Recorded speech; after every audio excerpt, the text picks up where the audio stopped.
This is the X-Zone Broadcast Network, broadcasting worldwide on broadcast affiliates and satellite program providers, including CNN Broadcast Network, Sirius Satellite Network, Star Media, Good News Radio Network, Angel Broadcast Network, Wiki Broadcast Network, and WPBN TV. For more information on the X-Zone Broadcast Network, visit us at www.xzbn.net.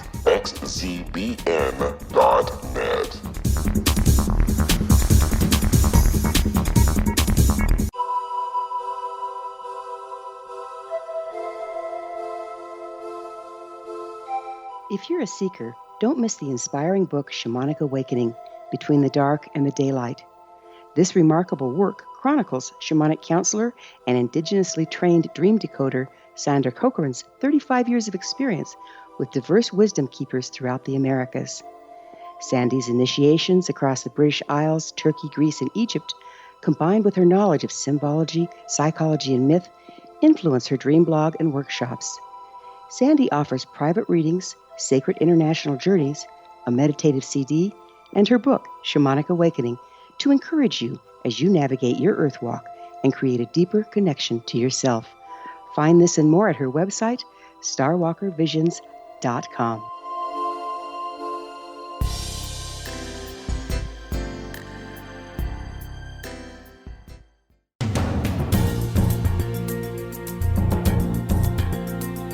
The following program is largely an opinion talk show. All opinions, comments, or statement of fact expressed in the following program are strictly those of the host and their guests and are not to be construed as those of REL-MAR McConnell Media Company, the X-Zone Broadcast Network, their affiliated companies, networks, stations, employees, or advertisers. Good evening.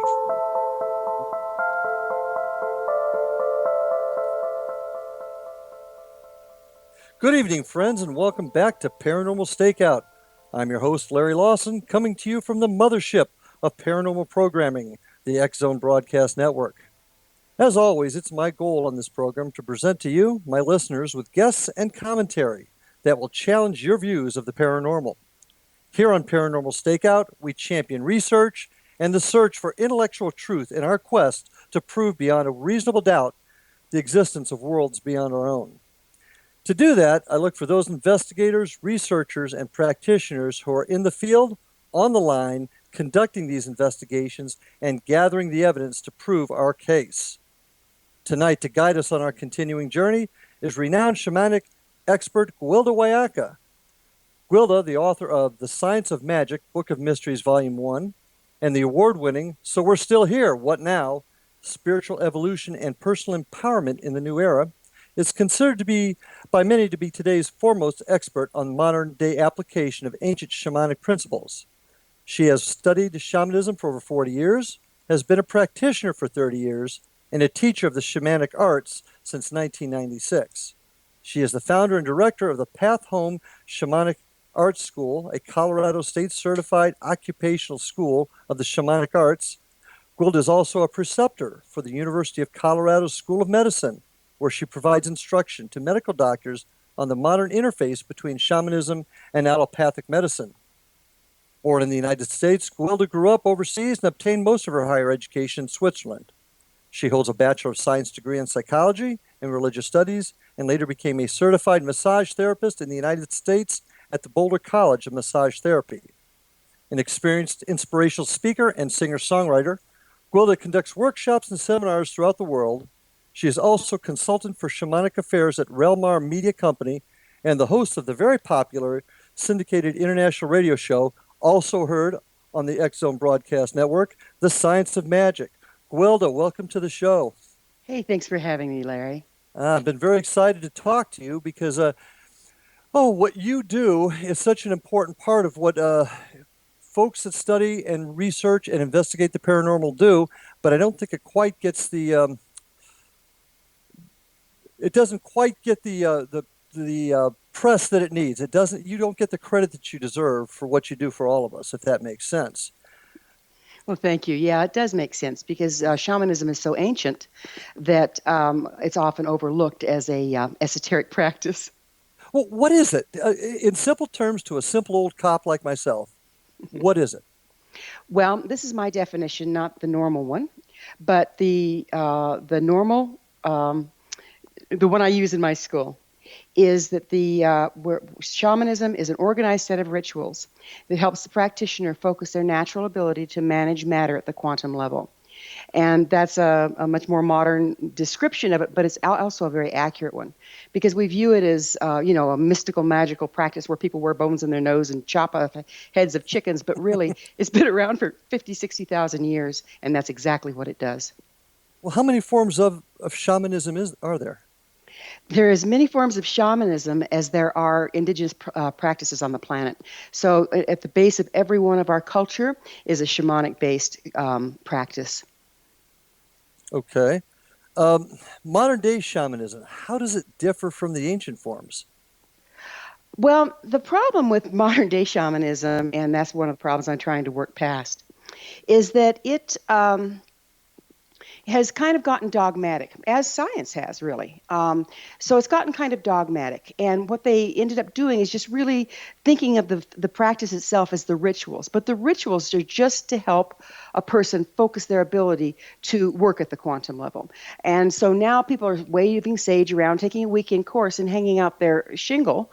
And it's really kind of lost the point of the practice.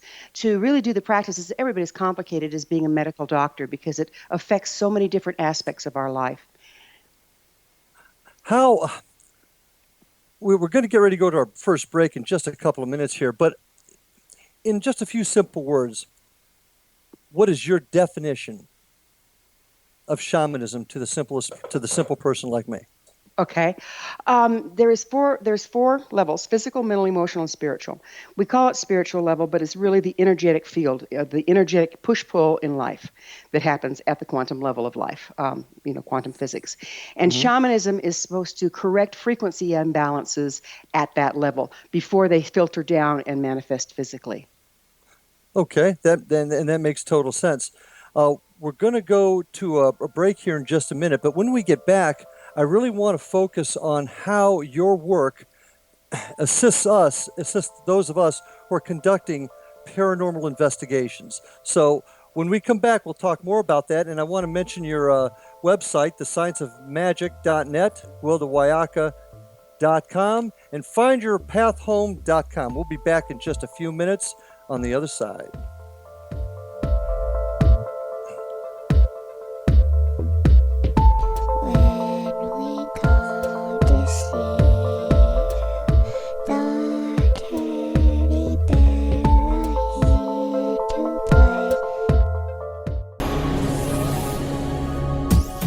This is the X-Zone Broadcast Network, broadcasting worldwide on broadcast affiliates and satellite program providers, including CNN Broadcast Network, Sirius Satellite Network, Star Media, Good News Radio Network, Angel Broadcast Network, Wiki Broadcast Network, and WPBN TV. For more information on the X-Zone Broadcast Network, visit us at www.xzbn.net.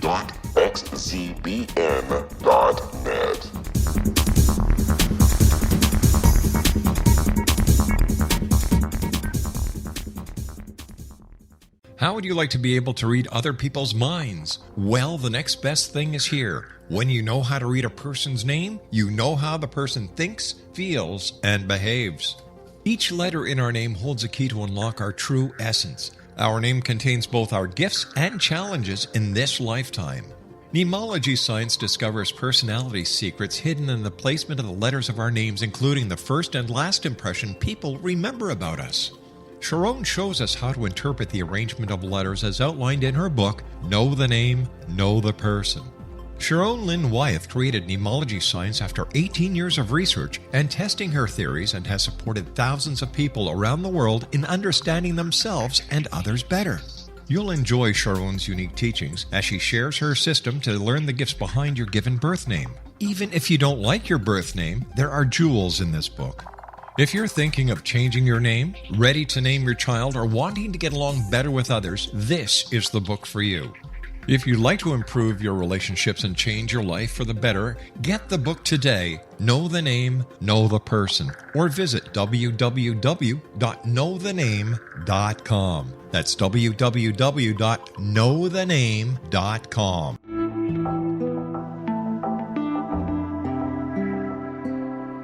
Take a step back in time and discover old Florida cuisine at Marsh Landing Restaurant in Fellsmere, Florida. Enjoy delicacies such as frog legs, gator tail, catfish, and swamp cabbage, or enjoy the more traditional cuisine such as hand-cut Angus steaks, ribs, and seafood. Join us for breakfast with a southern flair featuring sweet potato pancakes, biscuits and gravy, and much more. Planning a party? Marsh Landing's private dining rooms can accommodate groups from 8 to 80 people.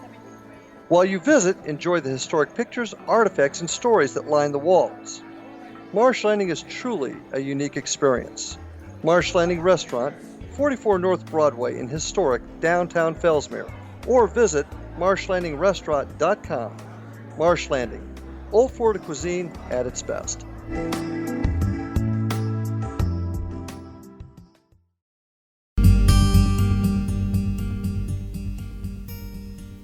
Welcome back to Paranormal Stakeout and our guest, Gwilda Wiyaka. Gwilda, terrific time with you tonight.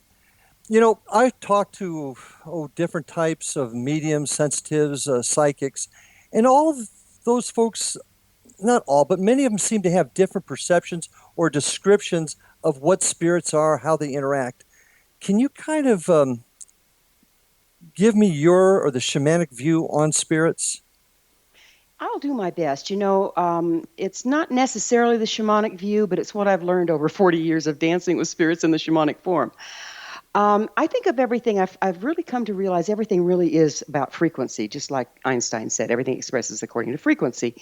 And so if we think about it that way, there are many different divinations of spirits. Where do they really come from? What are they really is the question. So say, for instance, I know you're a paranormal investigator, and I had paranormal investigators come investigate me because I do by location. I leave my body and go journey and work with somebody else outside of my space. Yeah, I'm looking forward to talking to you more about that as we go. Yeah, but so actually my moving around in spirit was registered on their instrumentation. So I'm not dead last time I looked, but it showed up as a ghost. So if they wouldn't have known what I was doing, they wouldn't have known what they were looking at. Does that make sense? It does, and it leads me to this next question.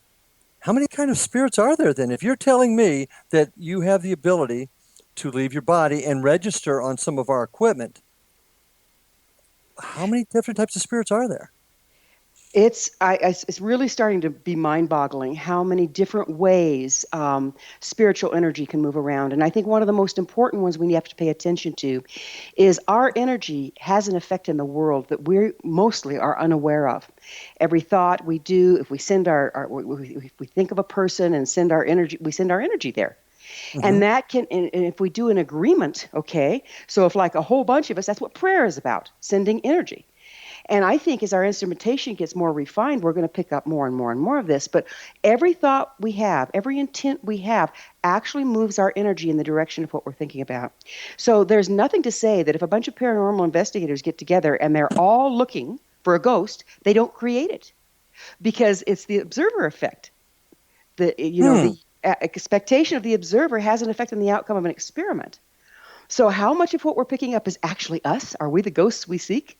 But I also have been in contact with ghosts that of people that have crossed over and been able to substantiate what they're saying by the person, their family. But the thing of it is, am I talking to an actual ghost, or am I picking up the residual frequency of that person that's in the field of the people left behind? In your opinion, is the current equipment, the current generation of equipment that we use, sufficient to tell the difference between a spirit of someone who's passed or our own energy? I don't think so. I mean, unless you guys have got something out there newer than what I've seen, it's something that's been appropriated from a different purpose. Like the EMF meters are to register electromagnetic fields from electrical equipment. Sure. The security cameras are for security, for nighttime vision, and they do pick up stuff. We've seen that, and I sent you some stuff on that. But you have, yeah. But But they aren't designed for that, and they certainly don't have the refinement to tell one thing from another. I'd love to get together and do some experiments ourselves and see what all we can do. Well, yeah, and that would be fascinating because you're actually describing almost a false positive.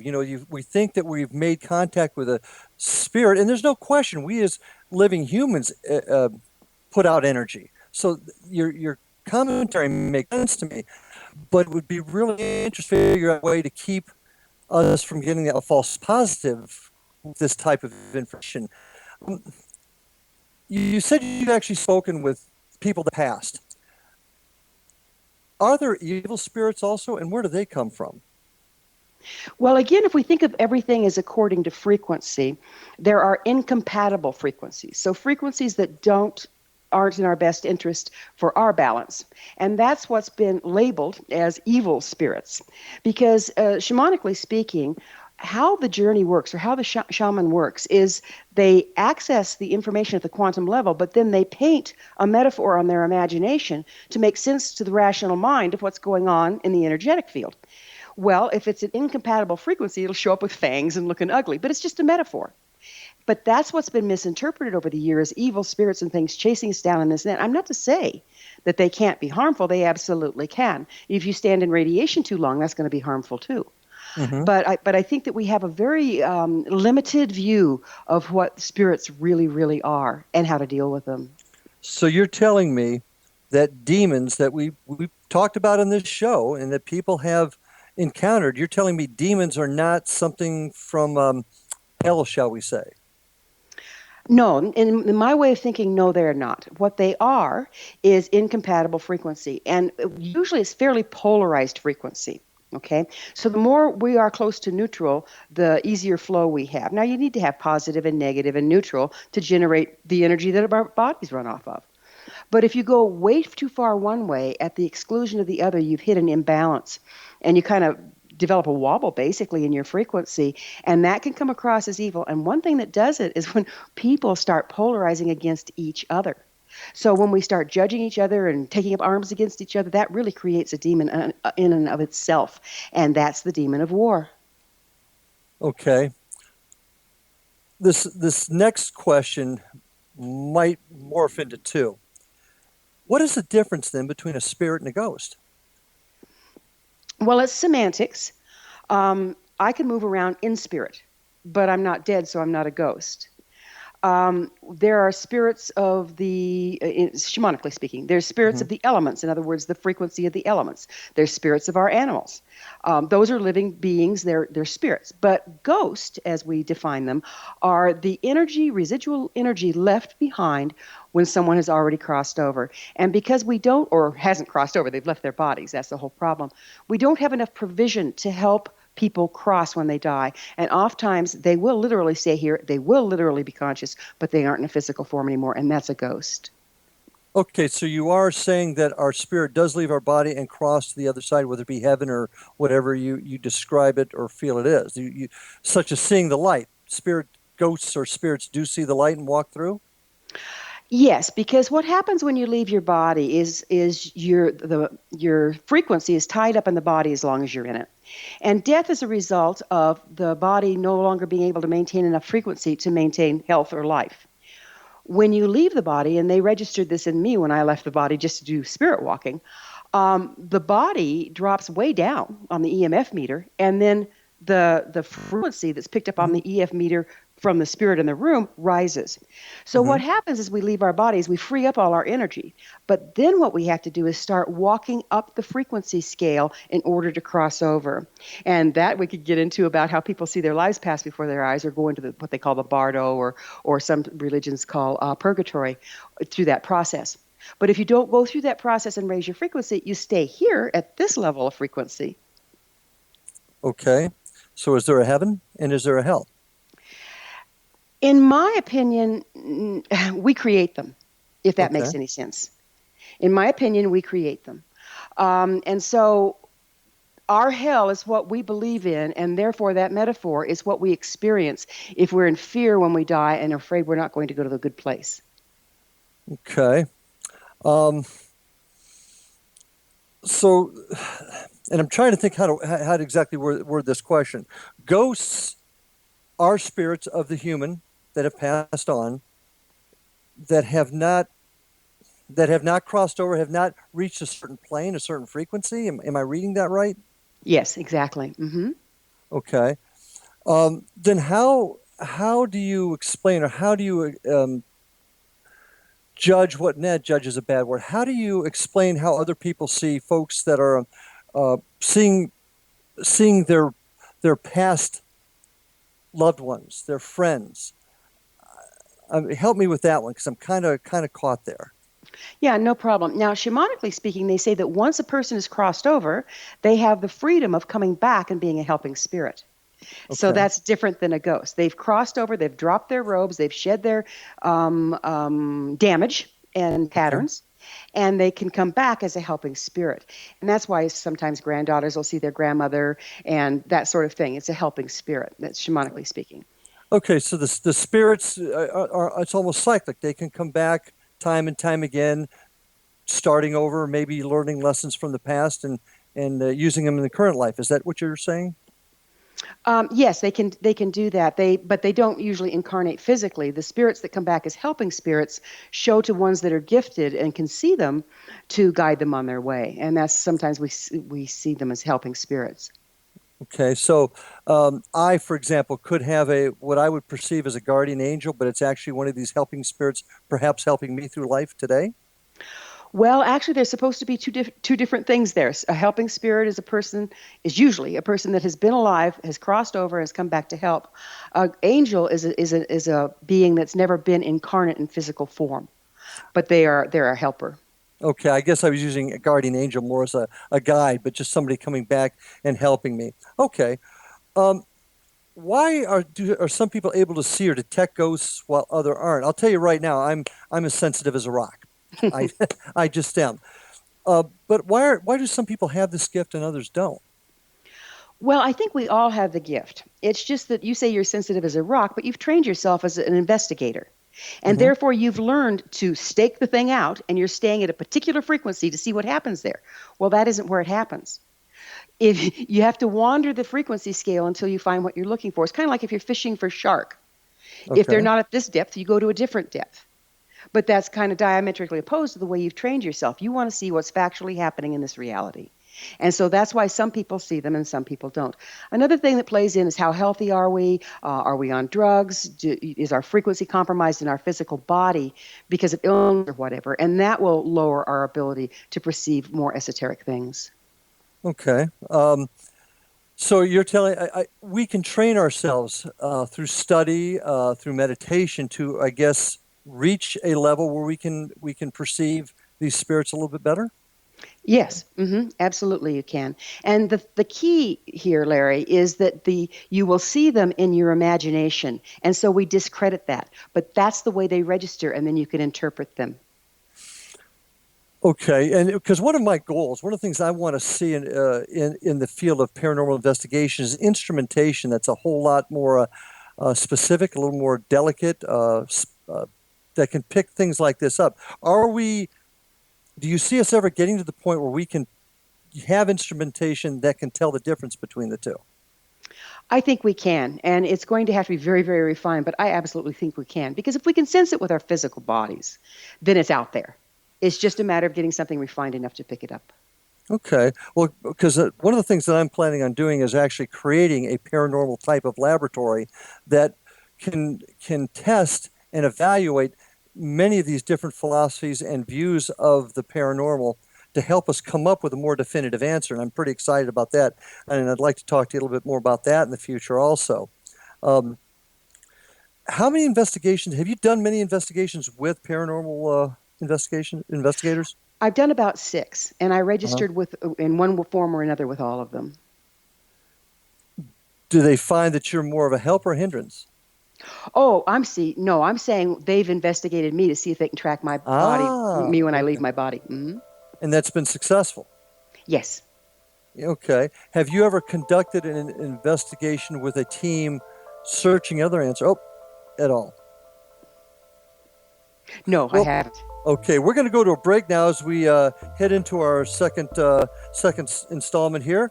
Please come back and join us in the second half of our show here. And I want you to please check out Gwilda's website at thescienceofmagic.net, gwildawiyaka.com, and findyourpathhome.com. We'll see you on the other side.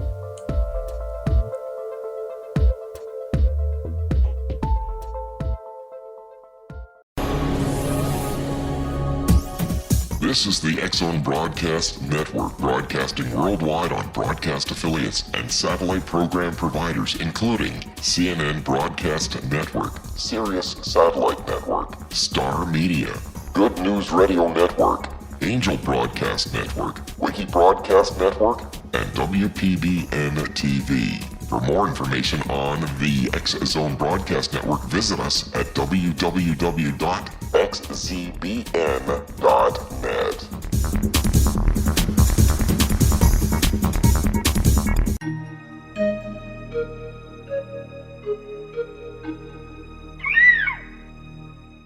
While science pursues fact, magic accesses the quantum level, bridging random facts to form truth. As long as science and magic remain separate and polarized, the truth cannot be known. I'm Gwilda Wiyaka. Join me on the Science of Magic radio program, dedicated to unification and evolution of consciousness. During each episode, I'll be speaking with experienced and respected scientists and mystics. From astrologers to astronomers, from medical doctors to shaman, the scientific method to dowsing and intuition, we'll weave together information from seemingly divergent practices to promote unity and enlightenment. Join me, Gwilda Wiyaka, and the Science of Magic right here on the Mutual Broadcast Network. For more information, visit www.thescienceofmagic.net. Gibbs A. Williams, Ph.D., is a practicing psychoanalyst, supervisor, researcher, and author in New York City. Much of his life has been dedicated to understanding nature and the uses of meaningful coincidences or synchronicities. His radical and original non-Jungian, non-mystical, non-magical theory of synchronicities illuminates much of the fog surrounding this challenging and perplexing topic. His ideas and manners are fresh, presented in a style that is both entertaining and highly informative. He is also an expert on crisis intervention, specially focused on violence reduction for the police and citizens, mastering anxiety, frustration, and stress without the use of medication, and effectively preventing and treating heroin addiction. Dr. Williams can be contacted at his email address at gwwilliamsny11@aol.com or visit his website at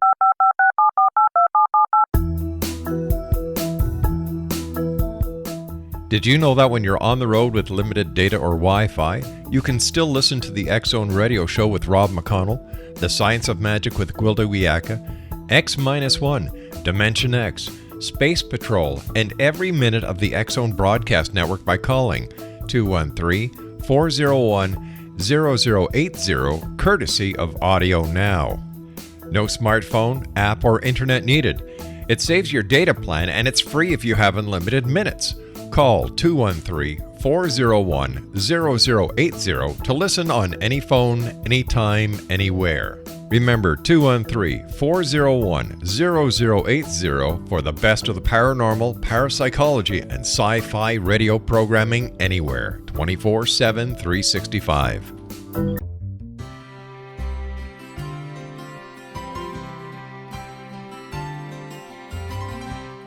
True healing must address 4 levels: physical, emotional, mental, and spiritual, for us to live joyful and productive lives.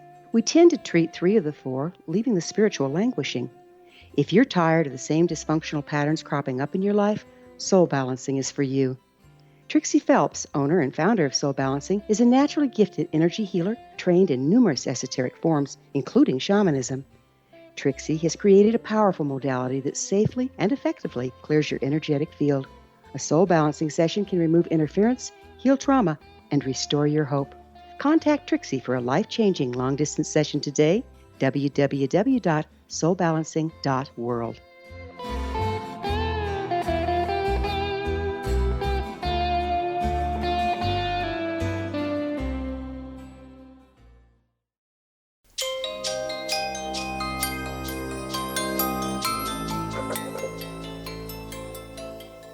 Welcome back to Paranormal Stakeout with Gwilda Wiyaka as my guest tonight. Gwilda, this has been really an intriguing conversation, one that I've got to admit has challenged my thinking. And that's one thing I like to do on the show is challenge thinking, challenge points of views, and you've really done that for me tonight, and I appreciate that. Getting to the theme of a lot of my programming here, of helping investigators collect evidence to prove that existence, that the world beyond us, that there's actually something out there. Tell me how you, with your talents and your abilities, can help an investigation of a haunted house, for example. Well, what I can do is by refining where I'm picking up, by refining what frequency level I'm working at, I can usually tell the difference if I'm working with people's expectation or an actual haunting or a demonic influence, in other words, a way imbalanced frequency. There's also things known as imprints. I call them imprints. So basically, I use this when I'm doing forensic work. You walk into a room and you feel something in there. You feel like it's oppressive or this or that. But it's not necessarily an active ghost or an active haunting, but rather residual frequency that's left by a happening in the room. Well, people that have been extremely mentally ill while they were alive and have a ritual that they do, okay, over and over, like, the lady in black that goes and visits the grave of her lover until the day she dies. Well, they can still go and actually pick up pick it up on your instrumentation. But what it is, it's not the actual haunting, it's an imprint of the energy because she repeatedly did the same thing with her personal energy while she was alive. A residual haunt, yeah. I'm sorry? A residual haunt. Yes, yeah. Okay. Yeah. So there's various types, and usually I can tell the difference because I can say with a residual you don't set up a dialogue. With a haunting spirit or a possessing spirit, you can pick up a dialogue, and then I can always just go in and test the way I do, asking my help. Okay, what am I working with here? And that's how I've gotten a lot of my information. Is there's so many different kinds. This is the expectation of the people around you. No, this is really somebody that needs help crossing over, and we'll do psychopump work. Okay. The shamanic practices and the frequency, the spirit, what does that have to do directly with ghosts? And I don't know if that's a good question or not, but I see that you're talking about more spirits that are not, how to put this, they're not passing over. Explain that deeper for me, would you please? Sure. In all of our indigenous cultures, there's a provision to help the dead to cross. Okay. It's been watered out of most of our religions. Catholicism held it the longest, but for the most part, there is no provision for our dead to cross. And in addition, we're having these, instant death by car accidents, dying under anesthesia, dying of drug overdose. So people are having these sudden and shocking deaths with no religious or spiritual support to help them cross, to help them move through that process to get over. And then you add to that our belief in heaven and hell, and if they're that with that belief system, they're going to stay here, thank you very much, if they don't think they've lived a good enough life not to go down, right?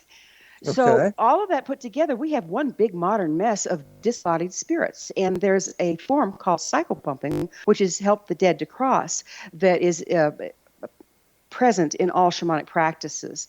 And so we use that practice to help these to go across the other side. Okay. During many of our investigations, we've come across properties that were haunted, not so much the buildings. How do you see what do you think the reason is for that? Well, there's, again, a lot of different reasons. One of them that's real common in this area is the Native Americans sealed the land when they were driven off their ancestral lands, so that there wasn't a connection between the land and the people moving into it, because they felt that it wouldn't be stewarded properly. And when things can't ground, when that made it so it can't ground, it's basically kind of like a curse on the land. And then spirits tend to hang around because they're just disoriented. So if somebody crosses, they can't ground up or down, They just hang out, and that's, and other times people Okay. have a particular connection to the land, and even though they die. And when I was a child, I ran across a gentleman that was a homesteader of the property that my father had his farm on, and I talked to him forever, not even knowing he wasn't alive, but he loved that farm so much, and he didn't believe in life after death, and he just kind of stayed there. Just never crossed over. Exactly. Let me throw this theory out to you that was given to me not too long ago. I found it quite interesting, and I'd like to get your take on it. That there are spirits and there are ghosts in this sense. The spirit is what goes to heaven, or whatever you perceive heaven to be. But the ghost is the energy that stays back, and depending on the energy of the human when they were alive, will affect the energy of the ghost, and that's what you see. In other words, the soul actually goes to heaven. But the soul's almost the battery that powers the body, and that battery leaves energy that we now see as a ghost. For me, that's a little polarized and simplistic. Okay. For me, heaven is all frequencies existing at the same time and having the mobility to be at any one that you choose to be, because you have shed all your restrictions. And so you have a much wider bandwidth. That is a spirit. A ghost is one that doesn't shed the restrictions and therefore is stuck in this frequency. That would be more the way I would look at it. Okay, well, that's interesting, because that theory was brought to me, and it made a little bit of sense, because many, as you said before, many of our instruments pick up the residual energy. So that was just an interesting little tidbit. Let's talk for a few minutes about your travels out of body. That's something we've read about, we've heard about. Tell me how that actually happens. Well, it's a shamanic process whereby I go into what they call the shamanic journey trance, and basically that's just a ritual. I listen to drums to help me focus, usually in a headset so it doesn't disturb the neighbors, and I go through a ritual whereby my brain waves drop down into alpha at the 7.5 hertz, the same as the planet, and then they drop into theta. And when I go into theta, then I am able to project my intention and my awareness outside of my body. And it's measurable. I've had a lot of doctors put gum in my hair measuring my brain waves, and I can reproduce that at will. But when I do that, what I can do, Larry, is journey someplace else and give you a pretty darn good idea about what's going on at the place. Or I can journey someplace else and work on a person spiritually to help them heal. That's where I do a lot of my healing sessions in the long distance. The difficulty with that is being able to maintain time and space. So I might know where I am, but not when I am, because you're outside of time and space when you journey outside of your body. So when I did the test for the paranormal investigators, I had to be very, very focused that I was in this current reality at this time when I bilocated. Okay. So you can actually travel to dimensions that aren't even connected to this earth. Yes, I can. I try to do my work here. That's where the work is, but yes, I can. Yeah, we have enough trouble here. Your help's definitely needed. How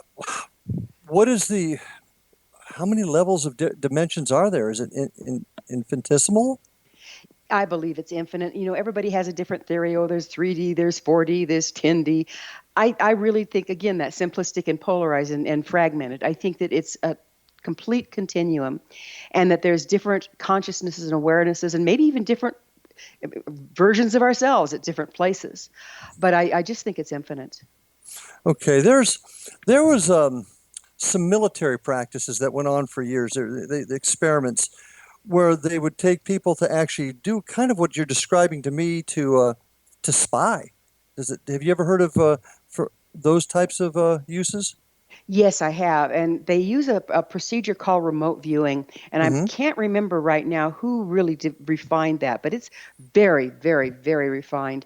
And people that are really, really good at remote viewing and trained well probably are a heck of a lot more accurate than I am, because I do a lot of different things.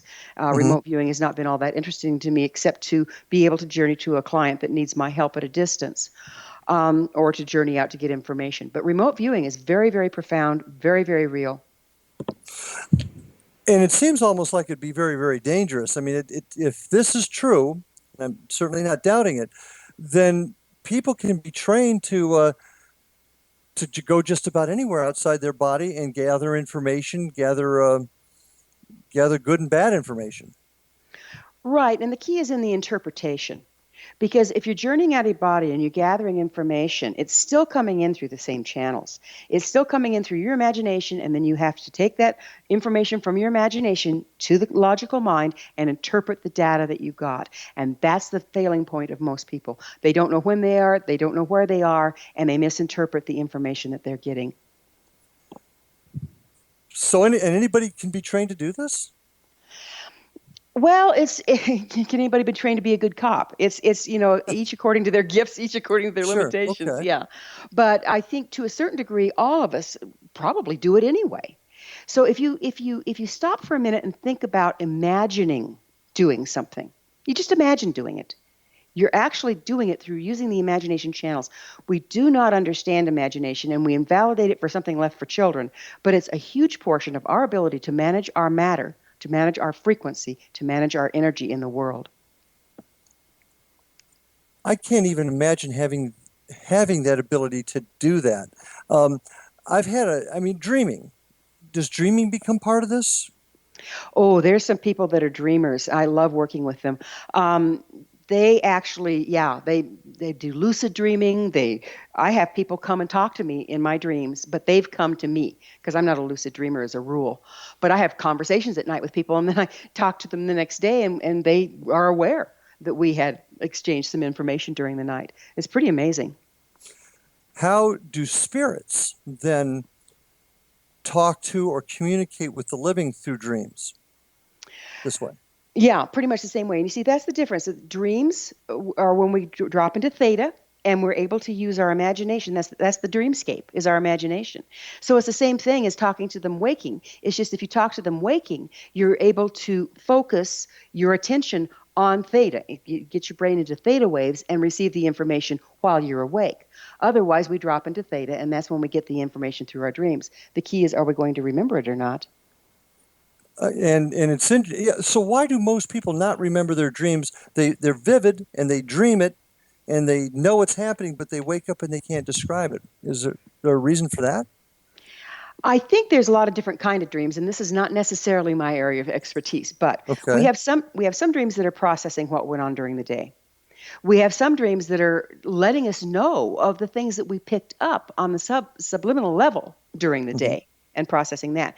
And then there's some dreams where I think we're actually interacting with other people. How much of that fits into our belief of reality is the key as to how much we're going to remember. Okay. All right. Well, that helps me out a little bit. This has truly been an interesting conversation. I have to admit, you've opened my eyes to a world that I really have not been experienced before. Now, we're going to come back after our next break here and get a little bit deeper into this. See you on the other side.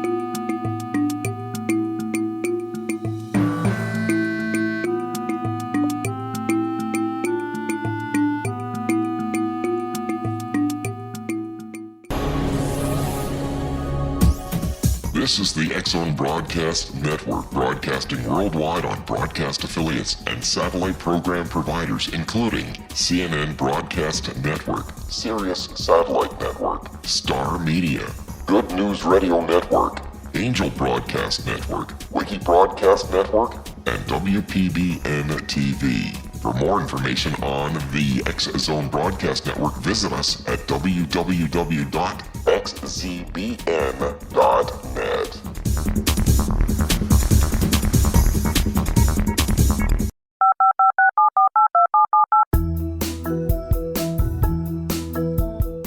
Did you know that when you're on the road with limited data or Wi-Fi, you can still listen to the X-Zone Radio Show with Rob McConnell, The Science of Magic with Gwilda Wiyaka, X-1, Dimension X, Space Patrol, and every minute of the X-Zone Broadcast Network by calling 213 213-401-0080, courtesy of Audio Now. No smartphone, app, or internet needed. It saves your data plan and it's free if you have unlimited minutes.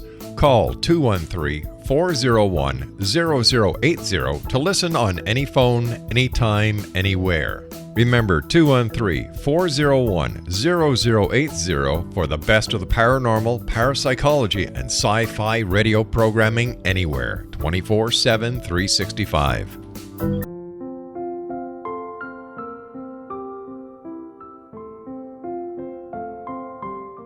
I am Dr. Carl O'Helvey, founder, president of a new cancer foundation focusing on evidence-based physical, mental, and spiritual interventions, including natural cancer cures, prayer, meditation, affirmations, nutrition, and other related holistic cancer prevention and cure modalities. These are used in cancer education, research, and financing care. I ask for your help to continue this important work by donating at www.holisticcancerfoundation.com.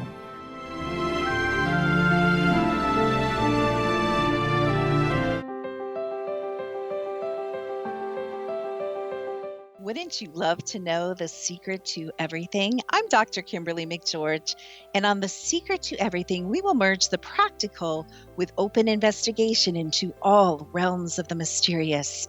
We will talk to cutting-edge alternative health practitioners, those who inspire and motivate you in business and life, and of course, we will share stories of the paranormal, conspiracy, and cryptozoology. You will transform because of the frequency I carry, the frequencies my guests carry. Life may never be the same after you listen to this program, for the secret to everything is for you, the listener, for those who desire more in every area of their lives and believe that it can still be found. Listen and discover thesecrettoeverything.com.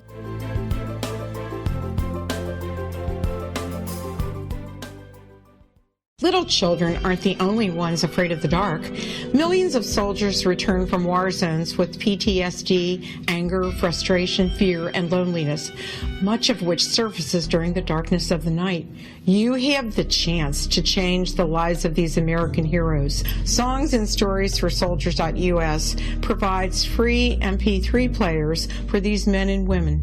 With a list of 3 million songs in 16 different styles, 100,000 audiobooks, and 30,000 old-time radio programs, every veteran can find something to soothe and comfort them at no cost. All our players contain an 8-hour audio program designed to help veterans fall asleep. With 1,500 plus vets now participating, it's our goal to deliver 10,000 audio players this year. Go to our website at songsandstoriesforsoldiers.us. Help us help a veteran make it through the night. You're listening to the X-Zone Broadcast Network, www.xzbn.net.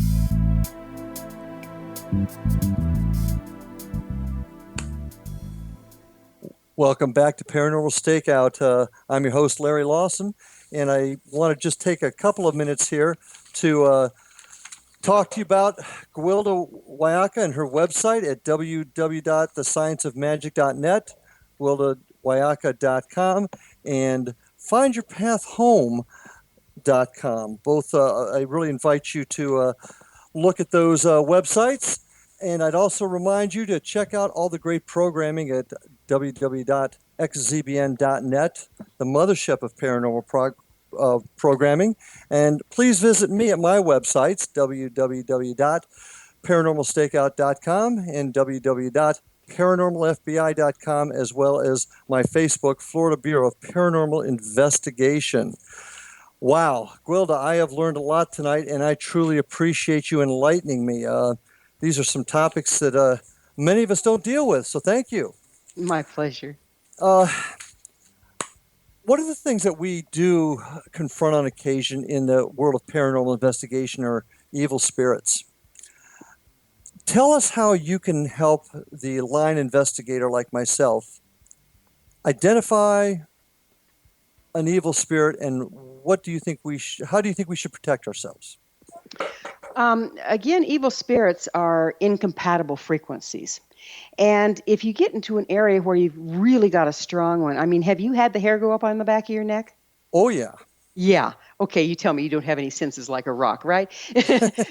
That's your body responding to the presence of a frequency that's absolutely incompatible. And these frequencies, if they've come from human beings to start out with, are usually when someone is very polarized, very angry, and their frequency drops really low. And they hold that resentment, they hold that anger, that frequency of rage. Your basic serial killer has that kind of frequency, right? And if you're in the presence of one of them, your hair goes up on the back of your neck, right? Oh, yeah. So listen to your body, because it'll tell you when you're in the presence of something that doesn't belong. And the key is not dropping into fear, because fear is a lower frequency. Stay as much as you can in love, and centered in your heart, because the only power evil spirits have is if they can get your frequency to drop down to where theirs are, and then they've got you. Okay. What happens if one of them, a spirit such as that, does grab us?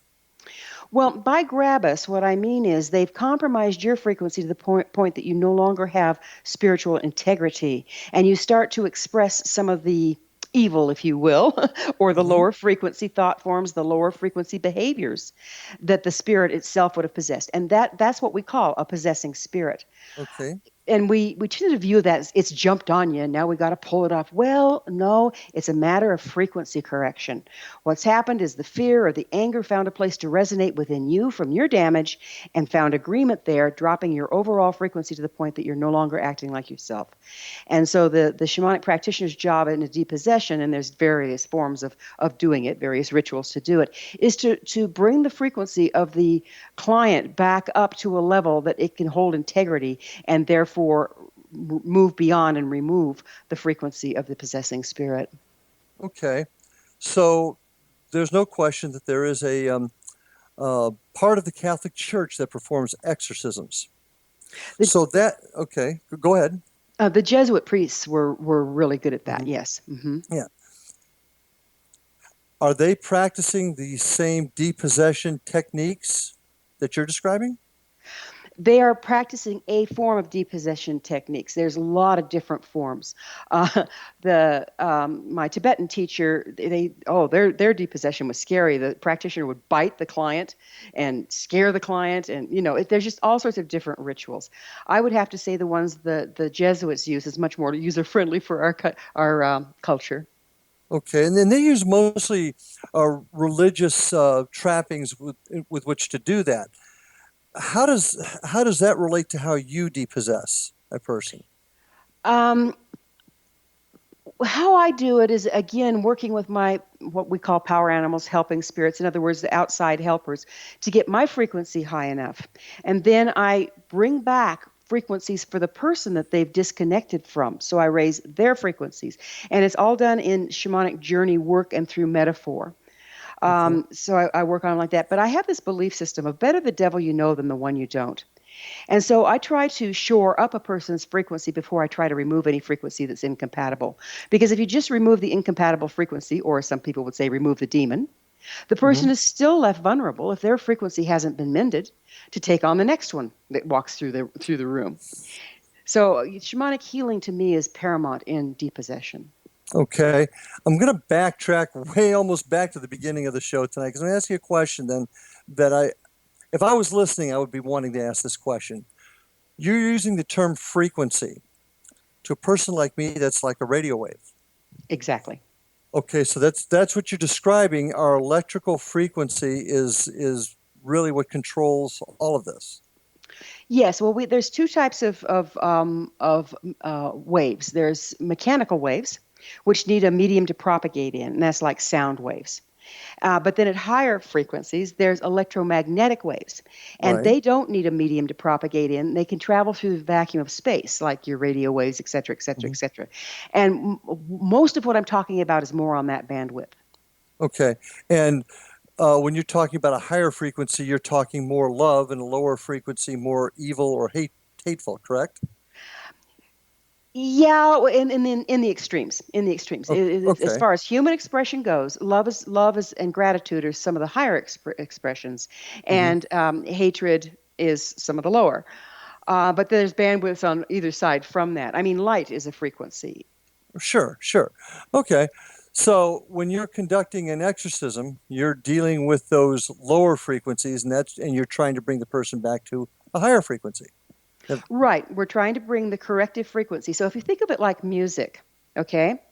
If you think about like music and we have a guitar that's out of tune and it's flat, we have to tune that guitar back up to where it's all in tune with itself. And that's basically what we're doing on an energetic level with a person is bringing them back into their natural expression so they're not vulnerable to expressing the lower frequencies that have so-called possessed them. Okay. Okay. All right. Um, how how often do you encounter people that have allowed themselves to reach that point?